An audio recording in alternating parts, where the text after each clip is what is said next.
Good morning! Happy Saturday! Happy first weekend of July! And happy second half of the year! Of course, my name is Rana Kapili Bonifacio. I'm the editor-in-chief of Inspirations.ph, and we want to welcome you once again to another episode of Love Wins Live Forum. And with me is Miss Sharon Fabian, Managing Director, my forever partner, and my absolute favorite co-host. Hi, Miss Sharon.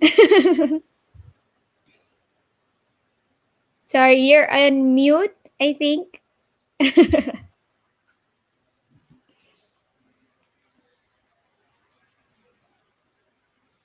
We are, of course, ayan. Ayan, good morning. Bumubuelo pa naman ako, ang ganda sana ng ano ko 'no, pag-emote. But yeah, good morning Rona, because we are in the same time zone. So magandang Mm-hmm. umaga sa'yo. Yes, just like that, half the year is over and we're starting the second half of the year.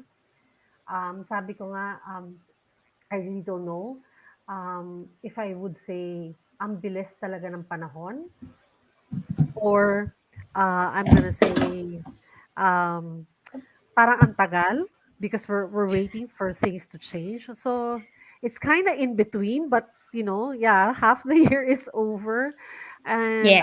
we're thankful that we're still here. We're still doing Love Wins Live Forum, and we are now on our 54th episode. Ayan. So sa mga nakatune in, good morning, good afternoon, and good evening, wherever you are right now. We hope that you are doing well and that you are in good health. Yan, at safe na safe kayo kung nasan man kayo. Ngayong araw na to. Ayan. Yes. Uh, Comment, let us know nga pala where you are watching us from so we can say hi also. Ayan, the bride abroad says, good morning, the bride abroad. Thank you for tuning in and joining us. And we're gonna be talking about something fun this morning, no? So we've been talking about planning and we've been talking about how to do your wedding and all of these things. But today we're talking about something a little bit more ano ba, what is the term? It's one of the most fun details of the wedding para sa akin. Hindi naman dahil babae ako, but I just think it is.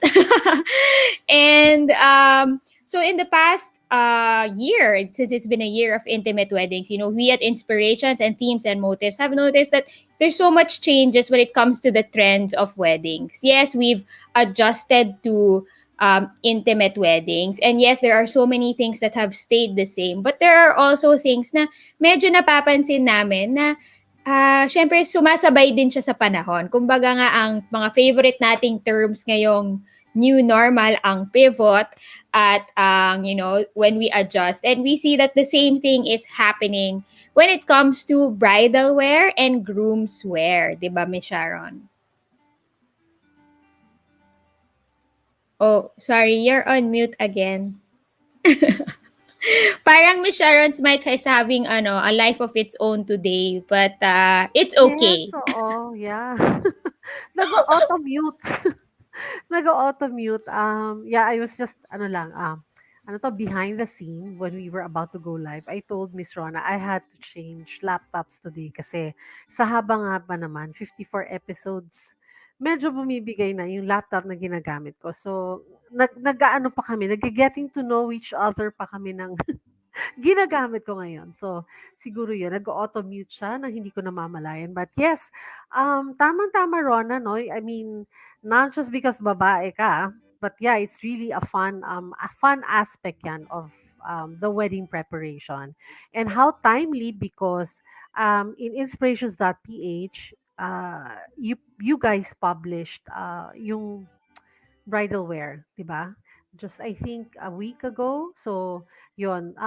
So after this episode, I suggest you visit www.inspirations.ph Yes. for more of yung mga bridal wear trends natin.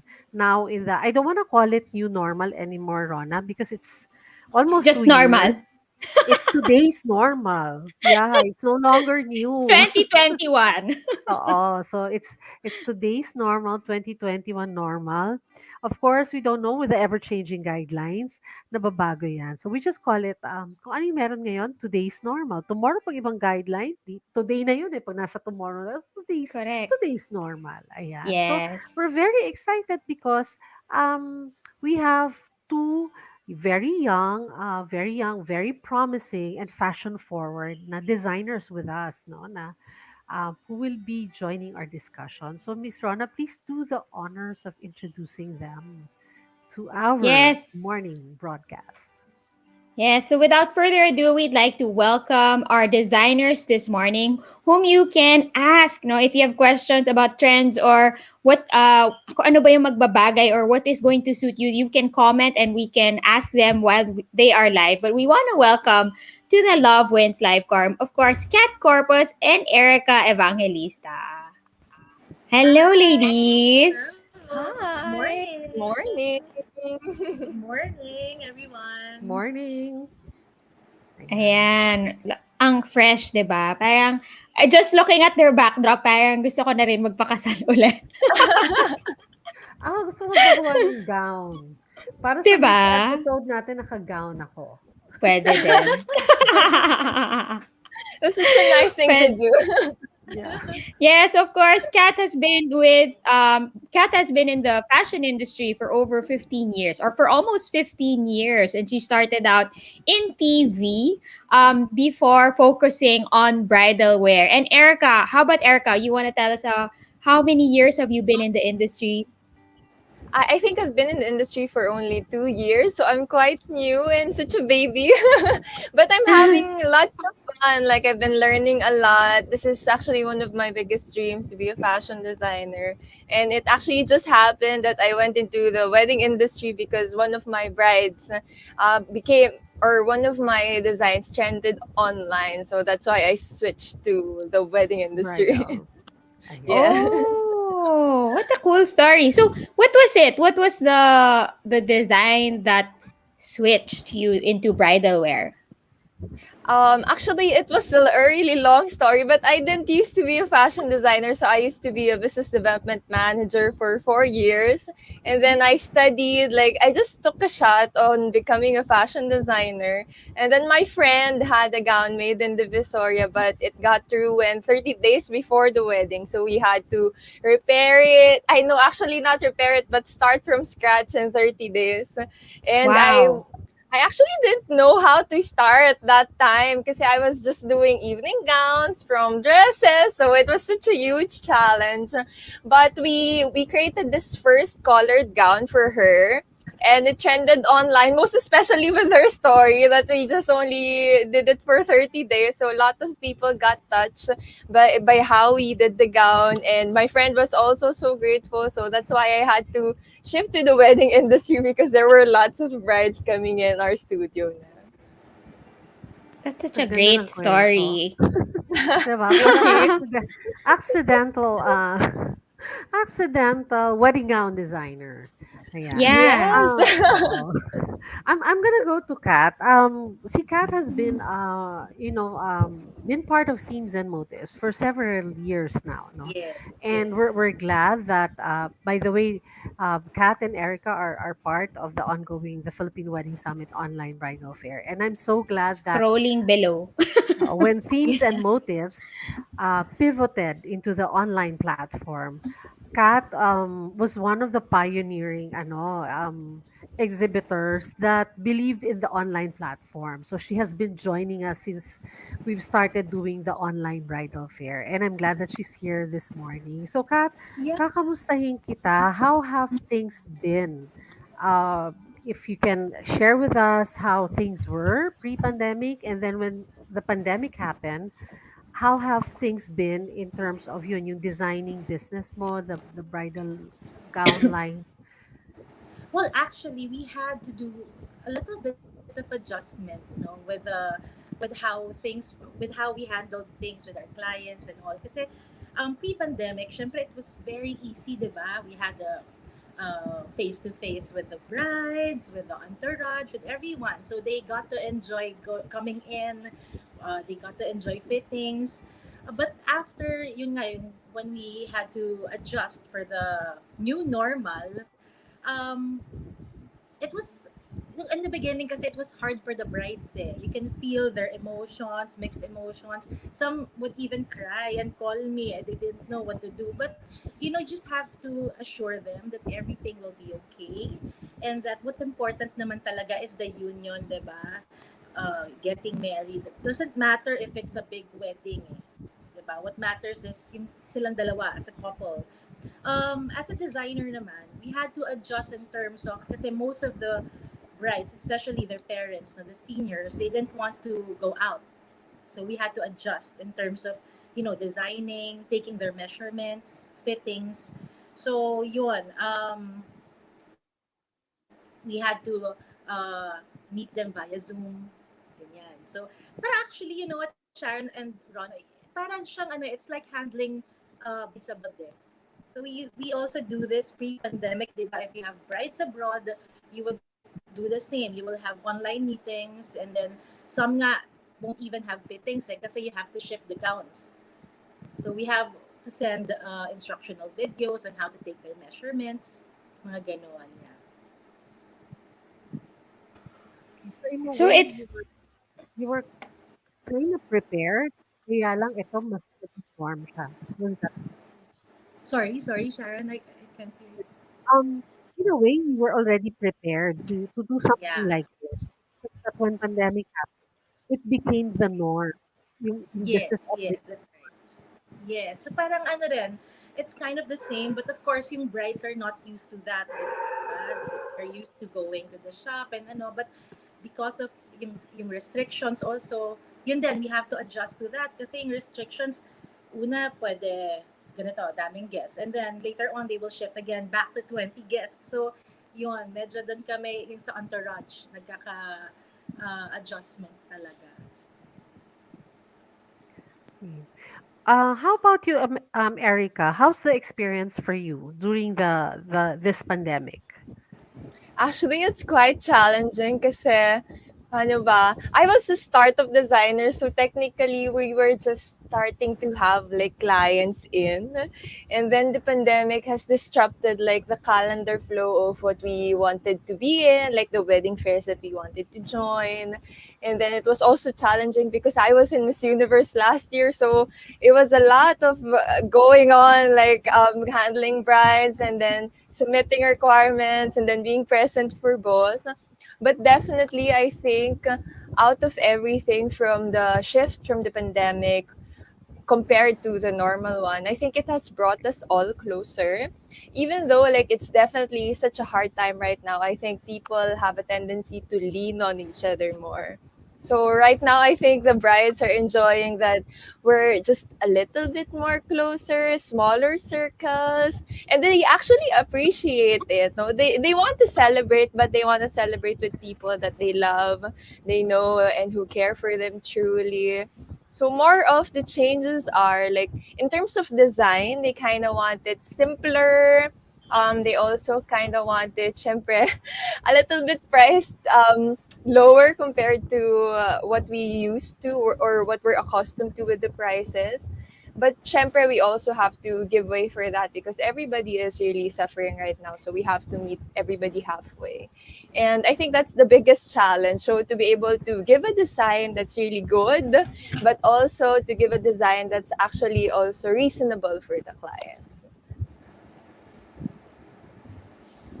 I was reading a couple of articles online. Of course, this is the bridal industry abroad is different from ours. But I do notice that though like the creation part is different, the brides like you mentioned, parang they're parang iba yung panlasa nila. Yung parang there's a different, they're sort of looking for something a little different these days. I don't know if it's brides or everybody in general. I think the thing is just that everybody is changing in this pandemic. Everybody is welcoming a change in your preference, in your personality. who knows? Baka before you didn't like this and now you like it and things like that. Yeah. But I'm definitely seeing it in brides these days. So what are the trends you would say, or what do you see brides are wearing, or what are they preferring, or what are they looking for these days? Ericka started, no? She said na there's of course the price point is one major difference, but when it comes to the look, what would you say is different? Are we still doing is it still the print, ako I call it princess bride, no?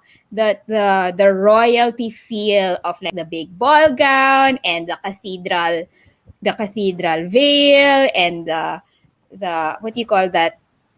Uh, The the word petticoat. escapes me now.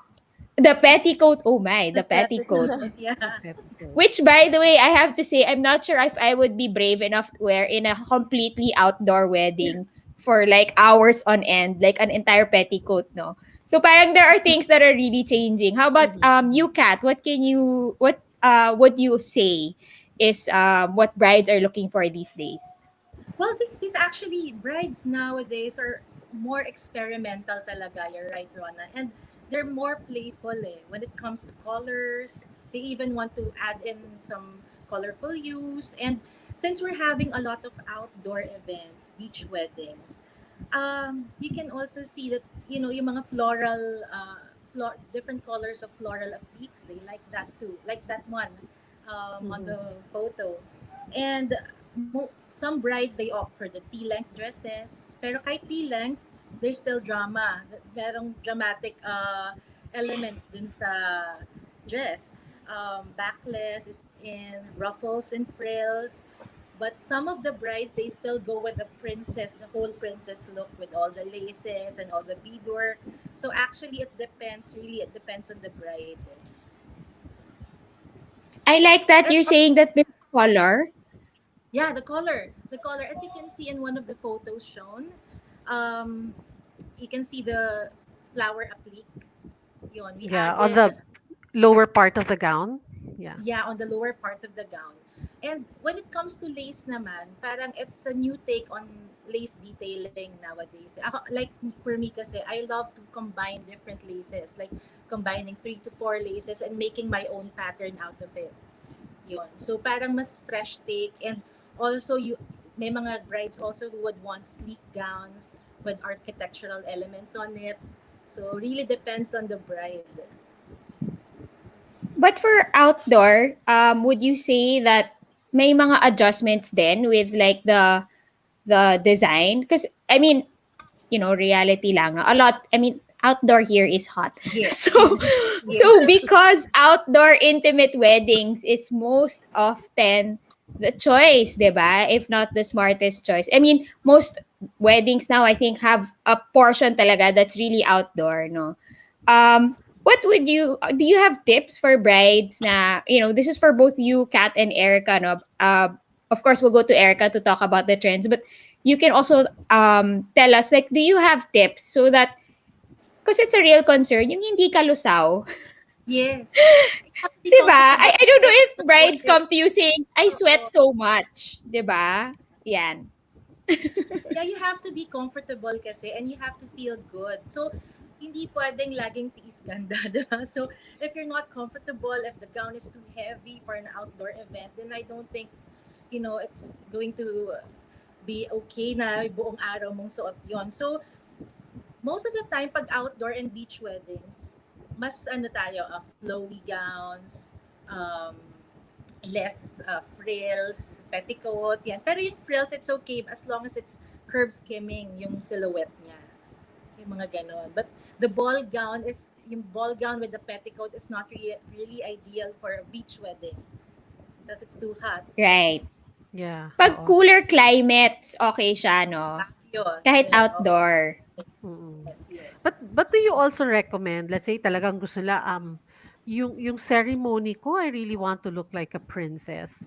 So if they're really insistent on doing that, do you recommend like a second look? Like kasi ang reception niya magbi-beach siya or garden. Most of my brides, actually, we do transformative pieces. Like for the ceremony, we have a ball gown, and then come yung sa reception naman, we can take out the skirt, and then we even have a third look for the after party. So we do that also. With just one piece na With gown, just one, nagta-transform yes, lang. yes, transform. Okay, so transformative. Yan, that's something new I learned. I always think ibang gown siya. Pero Oh, pwede pala one Yeah. gown and pwede yes, Yeah. siyang ma-switch up siya. yes. Okay. Yeah. So Yeah, nasa so ano that's din 'yun, ingenious ng pagka-ingenious ng designer mo. yes, oo. So that's one tip for the future brides who are watching us right Yes. now na because if budget is a concern and syempre mas mahal yon if you'll have a second or a third gown, you can consider having a transformative gown, something that looks formal during the ceremony, and you can switch it up to mas relax siya when it comes to the reception. Yeah. Yes. How about Erica? Let's ask Erica, what are you see or what are your clients asking for in these recent months or in the past year? What have you observed? Actually, for mine naman, medyo baliktad. My clients are leaning towards very minimalist and ethereal gowns. So it's more simple, more classy, like very little details, but more dreamy yung kind of vibe niya. So Oh. I didn't have such a hard time shifting this pandemic kasi medyo ganun na talaga what my line is actually attracting, the clients that we're attracting. Although we do still get requests for princess gowns, ganyan. But it always depends on what is the best silhouette for them. Eh. That's my take on it. So I always ask them to wear the sample gowns first. And then syempre they already have an idea, a peg of what is best for them in mind. But as a designer, kasi you have to guide them on what really looks best for them. Like, what is the best neckline? What's the best silhouette? Because I know everybody loves princess cut gown, ganyan, and then super beaded, and then, sobrang daming lace. But it's not for everybody. So, you have to really tell them na, okay, so ito yung figure mo, we have to work with it. And then, instead of just putting yung mga ideas na you kind of envision for yourself, maybe we can incorporate that, but also incorporate what really looks good on you. So that's how we discuss it. And then afterwards, we do a sketch, at least 3 sketches. And then once she approves, idadagdag ko yung mga peg details niya, like yung mga gusto niya ng may lace, ganon. So that's what we do. So ngayon, mostly my gowns are actually very minimalistic, more of civil, tulle, we love making lots of things with Japanese mikado. Oh, my recent collection actually is very simple, and then it also like is very affordable to meet like the client's price, and then also just a hint of dreamy. So that's what we're aiming for this intimate season. So it's more of like letting your love show more than just the gown. So you have to like see everything, like the whole wedding in itself. Okay, I That's have a nice. question because yan si Erica mentioned na depende rin sa client, no? For Kat and Erica, um napapansin niyo ba may certain age group ba nag-a-appeal yung a certain design appeals to a certain age bracket? Let's say if it's the younger brides, the ones in their 20s, mid-20s, meron ba silang certain preference, or the older brides, 'di ba? Because we have a lot of couple getting married na in their 30s. So may certain preference ba 'yon? May kinalaman ba siya sa age bracket of couples who are getting married? Well, actually, somehow yes, no? Yung younger brides kasi, parang, syempre, they want the princess feel, diba, the dream wedding gown. So, most of them, gusto pa rin the ball gowns. Diba? But, yung siguro yung mga brides in their 30s are more of leaning towards the sleek, simpler gown. Yun. So, actually, yun tama si Ericka kanina, di ba? As a designer, you really have to be versatile eh. You have to listen to your clients also. You know, it's not just about what the designer wants. You have to listen to them. So, you have to consider also what they want, syempre. And yun nga, most of the time talaga right now, yung mga older brides or in their 30s or mid-30s, they opt for simpler and sleek gowns. Softer yon, mga softer, dreamy gowns. Gumaganon si Erica, so that's the same case for you as well. I actually cannot speak for my case yet because more of my brides are under 30, so I haven't had a bride of 30. That's why I was just like doing this. But I can definitely relate to what she says. Di ba, parang, naano ako, na-reality check ako, Rona. No. Parang sabi niya, under 30. Parang ko, oh my goodness, talagang may generation gap. Yes, but no, but it's true though that we're really seeing, well, for Erica, I think your clients, you said, are mostly in their 20s, and I would assume late 20s, right? Yes, Tama late ba? 20s. Oo. So around Talagang yung face ko, 26 hindi pa ako to sure. to 28 But unlike- or 29. Yeah, unlike before kasi, 'di ba, couples were getting married early Younger. 20s, Younger. mid 20s, right? But now it's actually not the case. Now we're the younger brides are in their late 20s. Siguro may konting mid-20s kung kunwari high school sweethearts yan, matagal na silang mag-on, 'di ba? So yan yung mga 25 ikakasal na yan, 'di ba? But a lot from I think the generation that's getting married are getting married in their 30s. In fact, early 30s. We've had features actually and inspirations na almost 40. So it's it's great to see that, love is really all ages. Wala siya sa edad. That's But when right, you oo. find the one for you, 'di ba? Ay, may pa ganun, 10:30 pa lang, guys, pero may pa ganun na ako. When you find the one for you, go na, pakasal ka na, friend, 'di ba? Oo. Even sa 40s, ha? That's true. Kahit ng Oo. 45, ganyan. But, I had a bride now, she's around 45, ganyan, when they got married. And she still wanted the full ball gown. So, I said, why not? That's your dream wedding Correct. gown. Diba? After all, this is the most important day of your life. So, you should just wear what makes you feel good. And, of course, your dream wedding gown. Yes. So if you're a bride and you're listening, no, I mean, we're talking about trends and the things that we're seeing. But as the designers have said, as Erica and Kat have said, it really all begins with your vision, what you want, 'di ba? Your designers are there for you to help make that a reality. Syempre, yes, there's reality checks of saan ba ang venue mo? Ano ba ang body shape mo? Ano ba ang budget? Very important reality check yung ano ba ang budget. But there is really no trend or there is really no parang look or there's no one who's going to police you and tell you you cannot do that. I think especially now in the pandemic, right? Nobody is going to tell you, no, don't do that. But it's really, how can we make your dream a reality? So where does it begin? What is your advice for brides if they don't know? Well, some do have an idea of what they want, no. But where does it begin? Does it begin with saan ba yung wedding nila? Or does it be like what's the look, what's the vision, where will it be? Or is it their body type? Is it their personality? And the other question I have, no, two-part is, before kasi they would say 6 months, 'di ba? The longest time that you have to, or parang to give your designer to create your gown is 6 months. Huwag mo naman kaming ngangaragin. Ayan, yan ang mga terms. Huwag mo kaming ngangaragin na parang 30 days tulad nung kwento ni Ericka, no?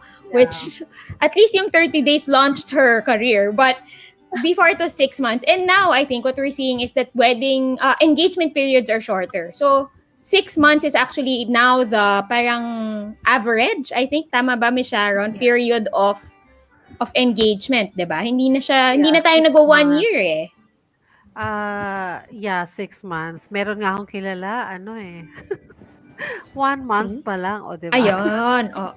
Pag may hinahabol yan na date, 'di ba? Pag may hinahabol na auspicious date minsan. Oo.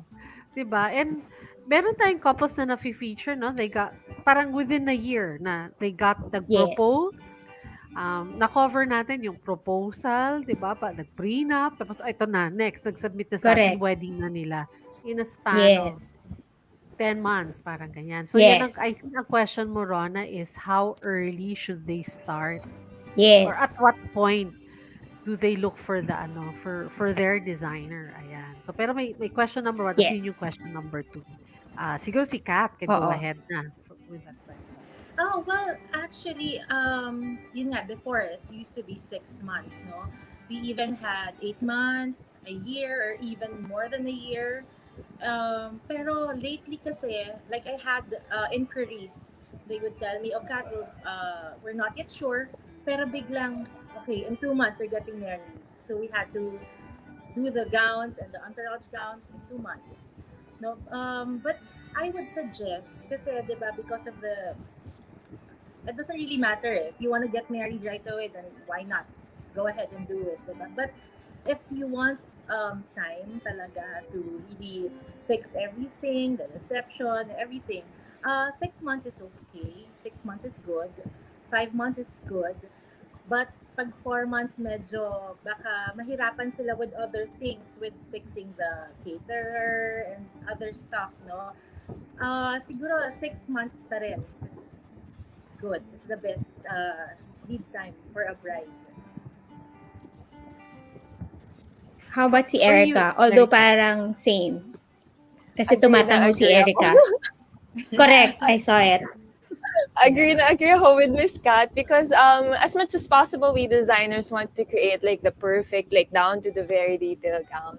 But whenever our lead times get shorter, like sobrang ano yan, sobrang mas lumiliit yung time or yung attention namin on the gown because it's not only the gown we're working on, we're also working on several clients and gowns all together. So I think ideally, even what I tell my clients, ideally 6 months para at least we get to do like 3 to 4 fittings to ensure na perfect fit talaga siya. And then on the last 2 fittings, yung mga details yan, we're gonna clear out everything. But less than, tama talaga siya, less than 4 months, medyo ano na yon, tatalo na tayo Yes sa na. buwan ng onte.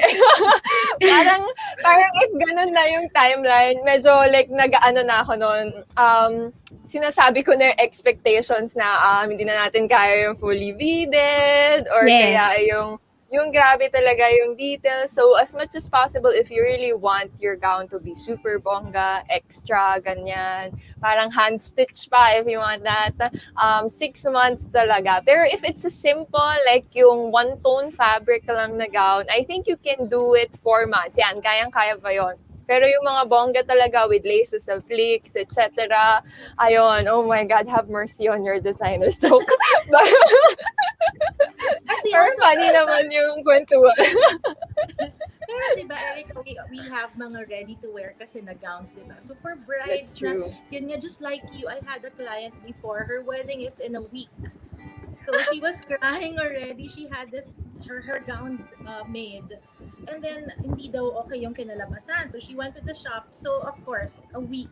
Come on, di ba? We can create a full wedding gown na bongga na in a week. So, we have ready-to-wear gowns. And then, we can work on that. So, we adjust the fitting. We adjust the length. At least she can still have her dream princess ball gown. Yeah. I Buti na lang agree. meron. It Oo. is, yes. Oo. You know, Pero ang retail gowns save a lot of weddings. oo. Pero ano doon But ha, ready-made na siya. Di ba? But if you Yes. want customized, di ba? You want the customized one of a kind, you really have to give your designer ample time to do that. Yun nga, 6 months. Kasi yung mga details. But yeah, I guess, di ba? If you opt for the ready-to-wear gown and you just need it altered a little, pwede silang tumambling for you. Pero wag naman Kailangan na sa nila garin na i-save. one Correct. week. Totoo Pero yun. wag po tutularan yung 1 week. Wag naman yun. Wag Siya- naman Eh, gano'n. Pero you Oo. know, it really felt good, no? After na nagawa mo yung gown and then she's crying dahil at least na-save mo yung wedding day niya. Yun, it really felt so, ano talaga, good. to see her face na happy siya, years of joy. Yeah. Pero yun nga, totoo, 6 months talaga in reality to make a Yeah. dream gown. Nag-entourage pa ba ngayon? In your experience, marami pa ba nagpapagawa for... Because ako, the weddings that we see in inspirations.ph, not a lot are doing entourage all the time. No, I think also coming from the past few months, at least in Metro Manila, no? And actually, sorry, not just Metro Manila, in the Philippines. Parang, di ba, nag-MECQ, yung medyo parang hindi mo alam kung saan ka lulugar kung may plano ka in the next 2 months. So, mayroon pang nag-entourage. What they normally do is, for example, they only allow 50 guests. So, halos lahat ng guests nila entourage na nila. And yun nga, they shifted. So there were brides na who just booked me for their wedding gown. Then nung nagka-pandemic, what they did was they booked na the whole entourage para it's not going to be hard for them to go to different designers. So yun, marami pa rin. And yung huli naming wedding, we had like 10 bridesmaids and maid of honor. And then we had the groomsmen also, 10 din sila. So, malaki pa rin. Pero sila na yung Wow. guests. Sila na yung guest. Yeah. Sila na yung yeah. guest. Yeah. So that's also a trend now na pre-pandemic, parang ang ginagawa ng brides noon, well, malaking percentage, they would get a designer for their gown. Yes. And then a different designer for their entourage. Siguro nga kasi ang gusto nila nakafocus sa gowns lang nila.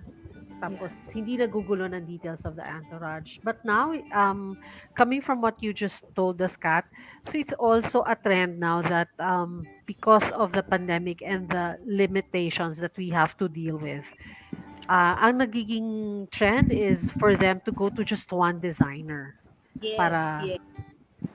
Oo. Siguro it's easier for them also eh. And also kasi itong pandemic, what we did with our past weddings, since most of them are still iffy to go out, diba, to fit their gowns, what we did was, even the measurements, they didn't want to come over to have their measurements taken. So we had to make an instructional video for the measurement taking. So they took their measurements and then they sent it through email. Tapos, we had to finish the entourage gowns, even the mothers and the fathers' suits. We finished it and then we sent it over. Tapos, pag may alterations, they would just take pictures or we do FaceTime. Pero most of the time naman, no need for alteration. So at least, wala talaga, walang face-to-face, hindi sila nahirapan. We just sent it to them. So, pwede pa din siya. Pwede. Diba? I mean, because I'm sure there are couples na nililimit pa din nila yung paglabas nila. Yung they're not willing to go out for all, kasi diba before, it would always be like, first fitting, diba? And then, yung base muna, you're gonna meet to ideate, right? Ano yung look, ganyan, before you decide on your final design. And then, base fitting. And then you're gonna do, the rest of the fittings, right? So it is also possible for you to meet with clients, or you found ways to do it without, as in minimizing your face-to-face contact. Yes. Or sometimes none at all. None at all. Kasi it's just like, Grabe. yung brides abroad talaga, yung iba, I just see them on FaceTime, Zoom, yung before the pandemic, no? So, tapos isi-ship na namin yung gown. And then I really would ask them to, can you fit the gown? Like, naka-video call. Video call. Oo. Yeah, see where it needs to be. So, ngayong pandemic, ganun din. Marami talaga na iffy pa to go out. Kaya that's what we normally do. Yeah. Is it the same case for you, Ericka? Ericka, yeah. Ikaw mas may face-to-face ka? Ako, 50-50 naman. 50-50. So, meron ako mga clientele abroad na wala na talaga kaming fitting. So, mostly what we do to ensure na wala na talagang problem, we lace the back na. So, sinasabi na namin sa kanila beforehand na parang, okay, so para wala ka ng gastusin abroad and hindi mo na yan pa-alter abroad, let's do ilalace back natin. If you're okay with that, then let's proceed. Ganyan. Pero yung zipper, kasi we're always having trouble with, di ba, may fittings tayo and all. Pero meron niyang very minimal alterations. Kahit na parang, usually kasi what I do, Nag-aano kami, same time kami, live kami nagme-measure. So, ipapakita ko sa kanila kung saan, tapos papakita din nila sa akin kung saan nila nilalagay, and I tell them if it's correct, ganyan. Pero even though, like, iba pa rin talaga yata mag-measure in person. So, there are gonna be like a little few details na kailangan ng alterations. Pero Mhm. pag malalaki talagang gown, we really do lace back. Ayun, everything na we ship na ganon, no problem at all. Parang dire-diretso na siya hanggang kasal. Tapos nakita ko na siya, okay na siya, ganyan. Meron kaming we tried a few with zipper. I think 6 gowns yata yung trinay namin na the zipper. And then we had a problem kasi parang naka-ano kasi, di ba, naka-inner corset tayo here in the Philippines. Mhm. Yung mga foreigners pala, they're not into yung asin-asin, yung matitigas na gown. So they don't know how to wear it. Tayo kasi parang sanay tayo na ipapamewang mo, merong magaganon sa likod, tapos zipper up, ganyan. So usually, ang mga nagiging changes lang is magkakaroon ka ng instructional video on how to wear the gowns, ganyan, to make sure na it fits them. What else? Tapos kung may mga alterations, I try to find somebody in the country, let's say a friend of a friend na mananahi doon so they could alter it, ganyan. A little bit lang naman. So far, those are the alterations that I've encountered. And then the other 50% actually comes to my office. So, since maliit lang kasi yung office namin, like house office siya, parang mas okay sila to go here. Tapos may times din naman na I also go to their houses instead. So, medyo ako na lang yung nag-a-adjust. Like, I limit most of my going outside compared to before. Para lang at least safe din yung clients ko. So, kami, Okay. parang we just meet halfway. We either meet at their house or here para at least onte yung tao. Ayan. Okay. So, naumpisahan na ni Ericka, like, I think that's a part na, yan nga, yung safety precautions that you also do for clients who would insist on a face-to-face transaction. So, yeah, that's my follow-up question. Now, what do you do to ensure nga na you still follow the safety and health protocols for clients who would want a face-to-face interaction? In your case, Erica, you said that you meet up. It's either you meet in the office or you go to their house. And then ikaw personally as a designer, you minimize yung trips mo outside the home, which is not work related, to lessen your exposure, no? Um, ikaw, Kat, 'pag gusto talagang ano, I really want to go to your shop. So, ano yung protocols that must be followed? Oh, yun, we have to schedule clients, no? Pagka, if they really want to come over the shop. So, we have to follow that schedule. Unlike before, kasi di ba pwede walk-in lang, ganyan. So, okay lang kung walk-in as long as walang nakaschedule. Pero once na may nakaschedule, we really have to follow that. Kasi each and every client, we have to disinfect. So, it has to be 30 minutes apart. Tapos we had to put in mga disinfecting machine at the shop. Ang dami mga gadgets sa shop para at least we make sure na lahat malinis, no? And then we also do antigen testing for our staff. Once a month, we do that. And ako din, like Ericka, I minimize my going out. Actually, I don't really go out. I just go to the shop kasi I have a baby. So, careful din kami dyan. Ang pinupuntahan ko lang talaga is at home and either at home, in our beach house, and at the shop. So, yun lang talaga yung movement ko. At least, ma-assure din namin sa clients na safe. And then, when it comes naman to our staff, we let them wear PPE. So, per client, one PPE. Kasi we also make mga fashionable PPEs. So, I let them wear that. Per client, isang PPE talaga just to be assured na safe talaga sila. And of course, yung masking. It's there. Yes, mask and face shield. We really require that. So pagpasok ng shop kasi may pre-screening kami, we send the form, the pre-screening form, or we have this QR code that they would log on to. After that, we take their measurements. We have the measurements there and yung disinfecting stuff. Yun. Tsaka no face shield, no mask, no entry. So same goes for my staff. Ganun din sila. Grabe pala ang preparation. Kaya hindi pa Wala na hindi pwedeng talagang walk-in one ngayon. week in the making. 1 week in Oo, the making. yes. Kasi True. kasi yung pag-gear up mo pa lang for a meeting, half day na. True. Oh, and I also asked Nabawasan them na to yung get 7. gloves. Yun din, di ba, may Oo. surgical gloves pa kada client talaga palit. Kahit isang household lang Oh. yung client namin, talagang palit ng gloves kada, and PPE kada client. And Wow. and would you say that the clients are also cautious as well?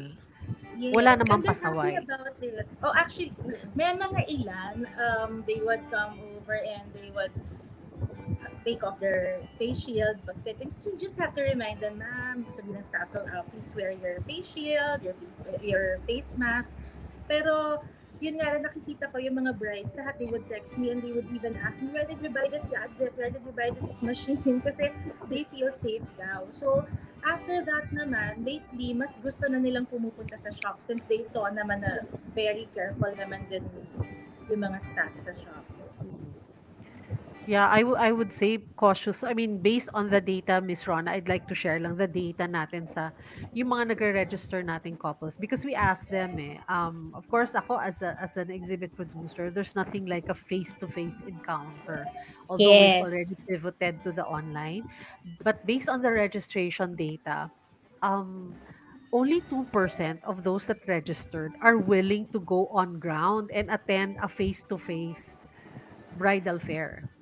So 'di ba parang sabi ko nga, oh, we have active 2,000 plus couples that registered and tapos 2% lang. So mga 200 lang yung willing na sige I'll go out and go on ground. So I think even the couples are really cautious because after all you wouldn't want to get sick or make people sick because of your wedding. And I guess not a lot of people are now starting to embrace technology, yung convenience ng paggamit ng technology because I think what you're saying, even yung fitting, yung measurement, pwede na siyang video, 'di ba? Live na, sabi nga ni Erica, live talaga, fini-fit.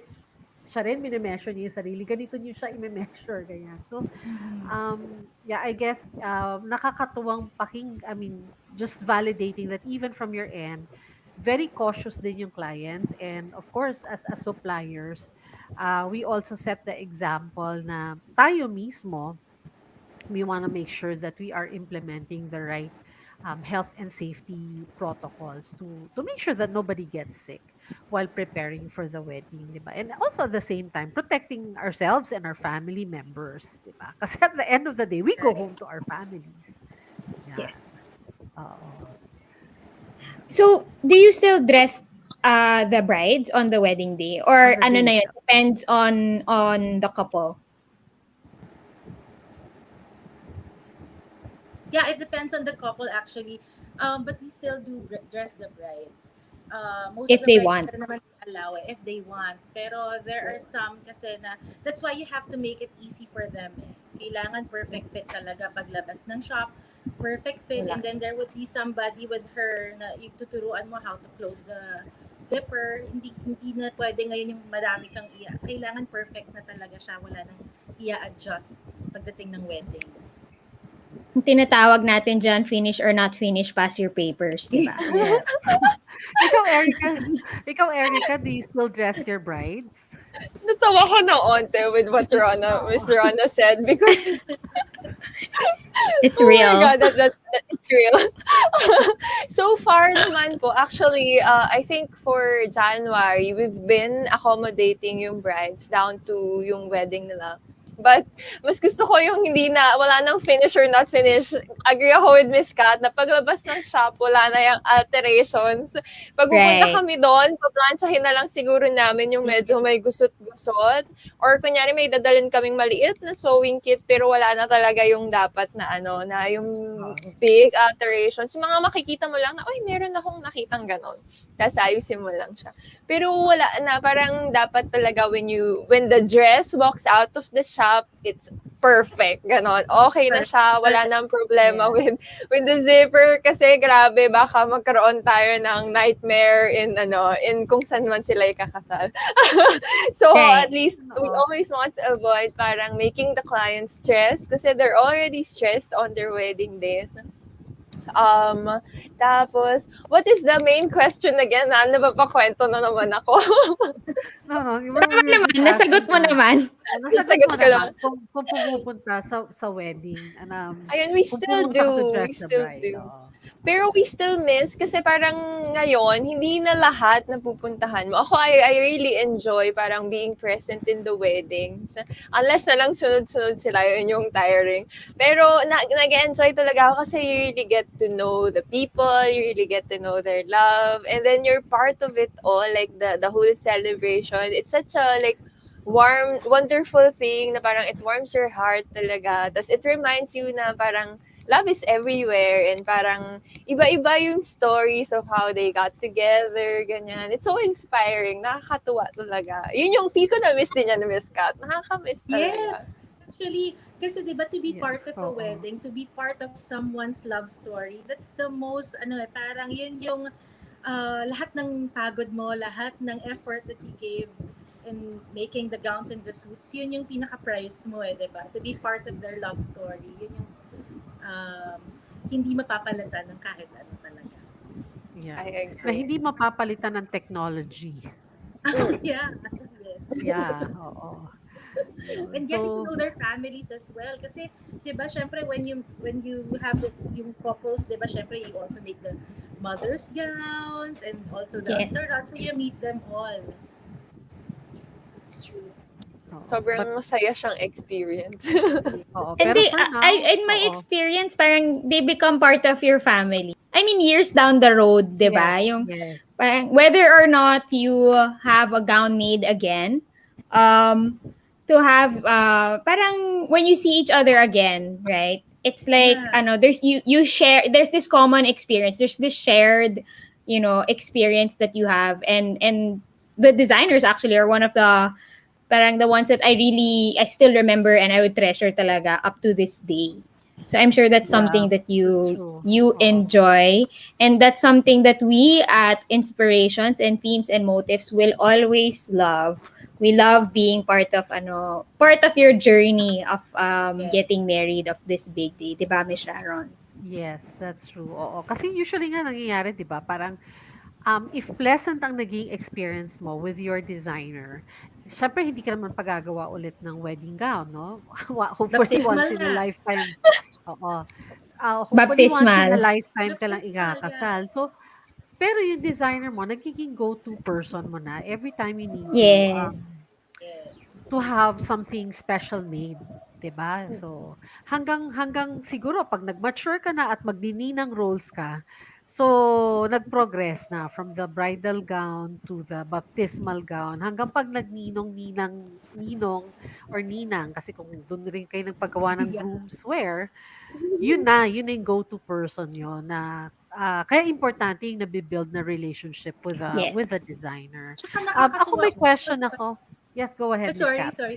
Nakakatuwa also, 'di ba, yung brides mo, bigla next naman yung sisters, and then cousins, and then yung friends. So nanganganak talaga siya. Then Nami-meet mo na din sila lahat. oo, lahat na lang kinasal sa family nila or sa friends nila. Lahat sila, so meron ako isa, apat silang bride, maid of honor. Lahat sila sa akin na rin. So nakakatuwa lahat ng families nila nakilala ko na rin. Diba? That's so, yun yung reward. One of the Yes, rewards that's the talaga of being part of a wedding celebration.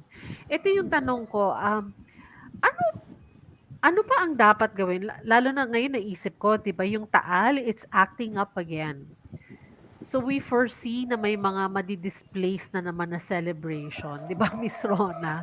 So maglilipat ng venue or ano. So sometimes, 'di ba, sabi niyo nga, once the gown is done already paglabas ng shop, almost perfect na siya. Very minimal alteration na lang kung sakasakali.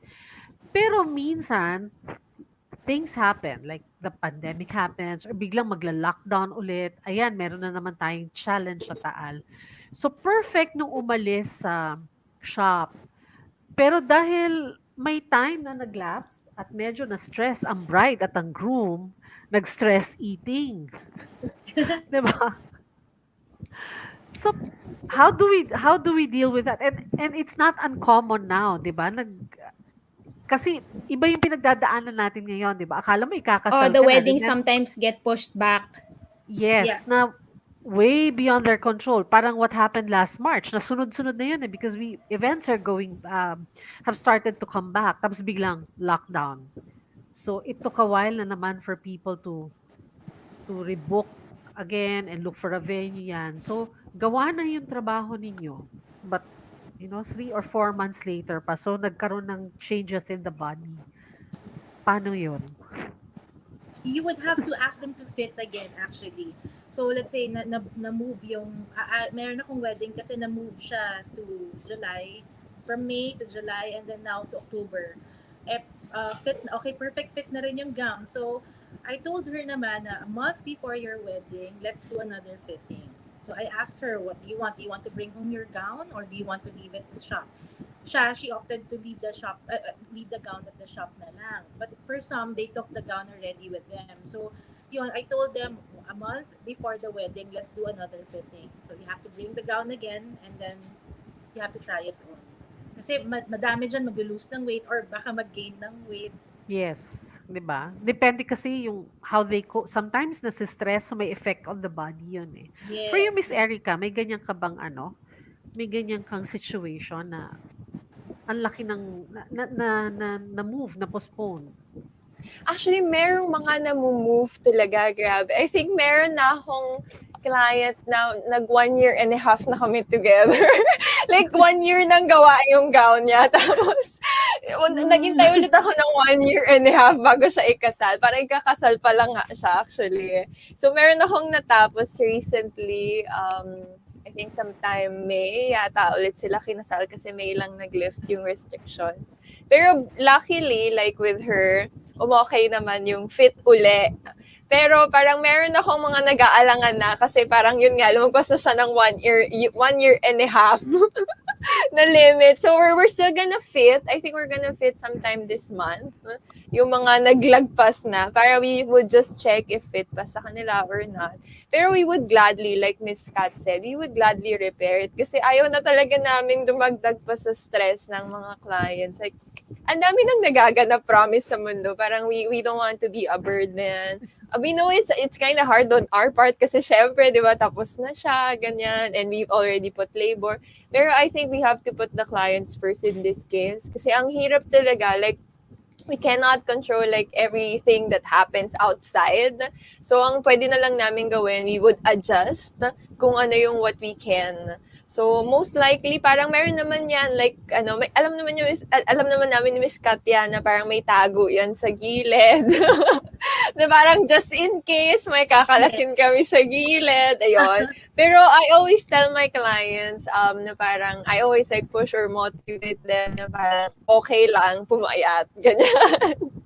Para madali kasi talagang mag-adjust if papayat. Pero pag ang repair is palaki, kalas talaga yun ng buo. So, medyo mahihirapan sila when it comes to yung tagal ng paano ulit siya i-repair, ganyan. Para kang gumawa, di ba, Miss Kat, ng buo kasi kakalasin mo talaga siya. Especially pagka fully beaded, di ba? Oh my. Yeah, pero yun nga, di ba, I always also tell the brides, kasi di ba yung iba, parang, I wanna wear this. Kaya lang, baka hindi bagay or sinasabi ko rin, same goes with the fitting. Let the gown adjust to your body. Diba? Hindi kasi, That's true. in reality, ang hirap talaga mag-diet ng sobra-sobra, diba? So, for some brides na wala talaga tayong choice, Ericka, no? Dun to talagang alter it and, and yun nga, we have to make it easy for them na lang during this pandemic. Kasi, dami ng stress eh. So, para kang fairy godmother din talaga nila. You have to, even wala nang kinalaman sa gowns, they would call you, which I appreciate also. Kasi, di ba, syempre, parang naging friend mo na rin talaga sila. So, they would ask for your advice. What can I do with this supplier? Ganyan. So, you have to pacify them and just assure them, it's all in God's hands. And no matter what, ikakasal ka, everything will be perfect. Just pray. Yun talaga. That's true. I think ang fun nga with being a designer ngayong pandemic is you get to be their comfort sisters. Yes. Parang, Ayan yung na-enjoy ko din. Well, hindi ko naman na-enjoy naririnig yung mga sad stories nila and stressful kwentos. Pero parang, you kind of just feel for them. And then parang, okay, oh my God, gusto na kitang i-hug. Pero parang, dahil Oo, parang pandemic, virtual hugs na lang, ganyan. Pero you always guarantee na parang whenever you go to the shop or whenever you go to a fashion designer's house na parang, hindi ka na masistress. Kami na yung bahala dun sa stress namin. Pero like everything else, pwede mo na yan ikwento sa amin. Like, we're your sisters, ganyan. And masarap siya na feeling kasi just like what Miss Kat told kanina, you become like somewhat part of their family. You become their family designer, so you see them every event. Or Yes. makikita mo yung mga kapatid nila sa'yo na din sa ikakasal, ganyan. Sometimes, pabaliktad Yes. nga eh. Parang I had a client na ikakasal siya, and then yung sister niya, 25th silver wedding. So, yun naman yung ginawa ko. Magkasabay sila within the same year. Nauna lang yung sister niya, pero nauna mag-book yung younger sister. So, parang nakakatawa sila. So, I've been seeing them the whole year. Pero parang ang saya talaga to be able to develop the relationship with them and then to actually see them also grow and even sila din to see you grow as a person. Parang you the really get to babies be also, friends with no? this. Ah, yeah, yeah. Oo, the babies. Like Parang yan, you yung really Yes. get to see baptismal gown every yung face. ginagawa mo, Yeah. first birthday.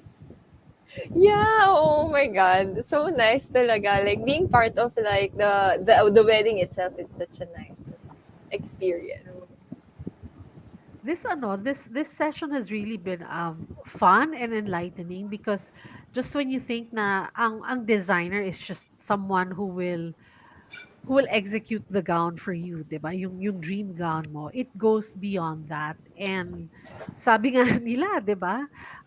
Sister, fairy godmother, lahat na, 'di ba? Confidant mo. Yes. And after all, syempre kasi sila yung tingin ko one of the closest to the brides kasi alam nila yung intimate details of your body, ano ang dapat i-enhance at ano ang dapat itago. So, literally, 'di ba? Sila 'yon, sila 'yon. So, ako ang dami kong natutunan na hindi siya as simple as somebody who just makes the gown.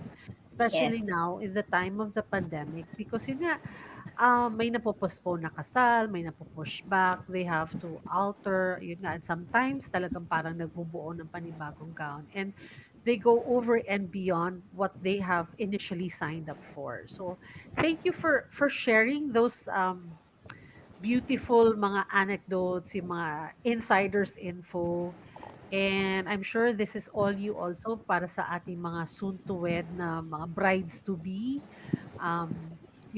to have this perspective about your designers na hindi madali yung ginagawa nila, but they step up, and especially now in the pandemic they'd really just like to be there for you and help you have that yung dream wedding mo pa rin despite of all these trials going on around us. Yeah, so thank you so much for sharing, but we're not yet letting you go kasi hihingian pa namin kayo ng um, last words ninyo. Pero Miss Rona, can I promote before natin sila Yes. hingian? Ayan. So, if you've enjoyed the stories of Kat and Ericka, I would like to invite you to go and visit their online booths. They're part of the Philippine Wedding Summit 2021 online bridal fair, and it's ongoing. It started last June 26 and it will last until July 25. And on July 17 and 18, we will have an exhibitors live weekend.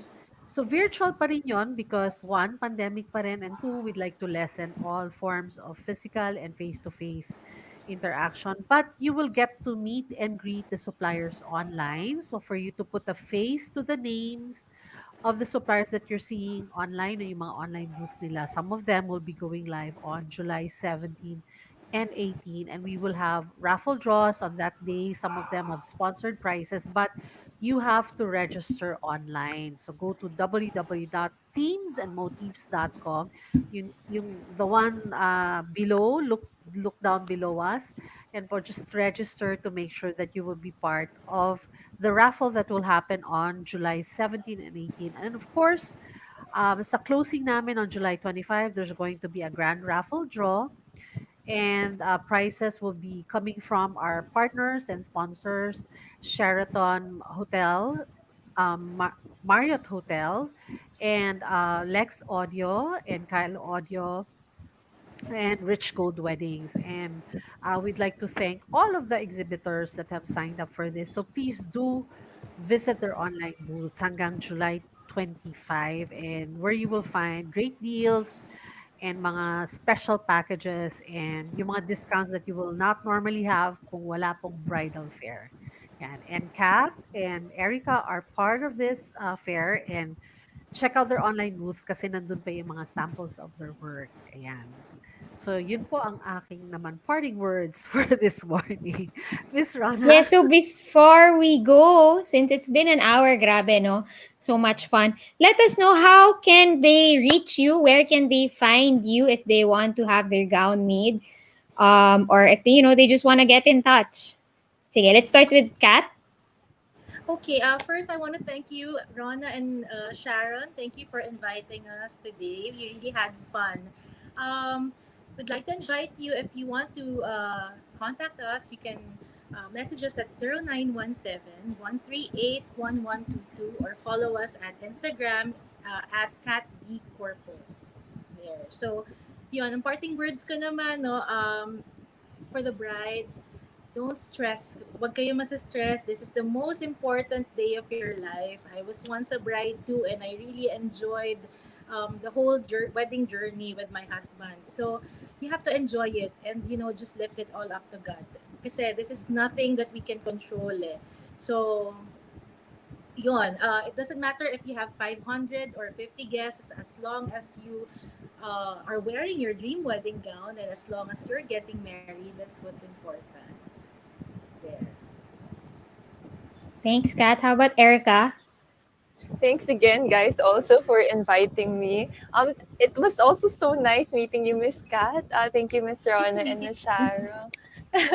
It's like para tayong barkada, char. I just want to invite all of you guys to actually visit our page. It's Ericka Evangelista at Facebook. At Instagram, it's Designs by Ericka E. You can also check out our website. It's www.erickaevangelista.com.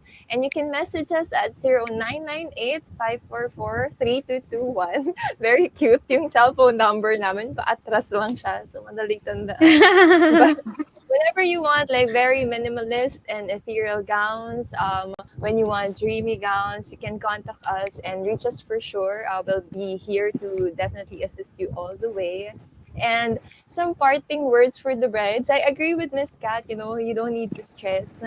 Every single supplier is actually rooting for your wedding to be perfect. Like, Yes. we're working our asses off, as in all the time, like 24/7 yan, promise. Like, you just don't see the back work. Parang more likely you see us when you message us, pero every single day we think about like, okay, how will we improve this gown, ganyan, or paano ba natin siya perfect, lahat yan naka-timeline to make sure na everything is gonna be on time also. So more than it being perfect, we also want it to be there on time.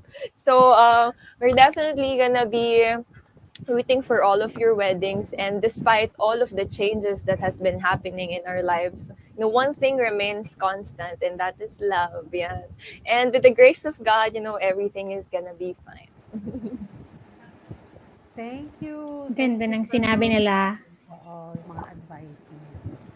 So yes, love wins.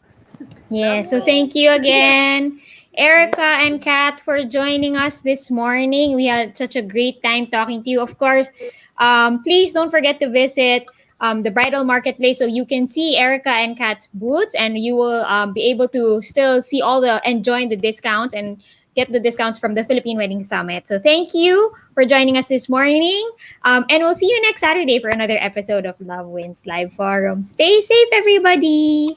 Bye. Bye bye. Bye. Bye.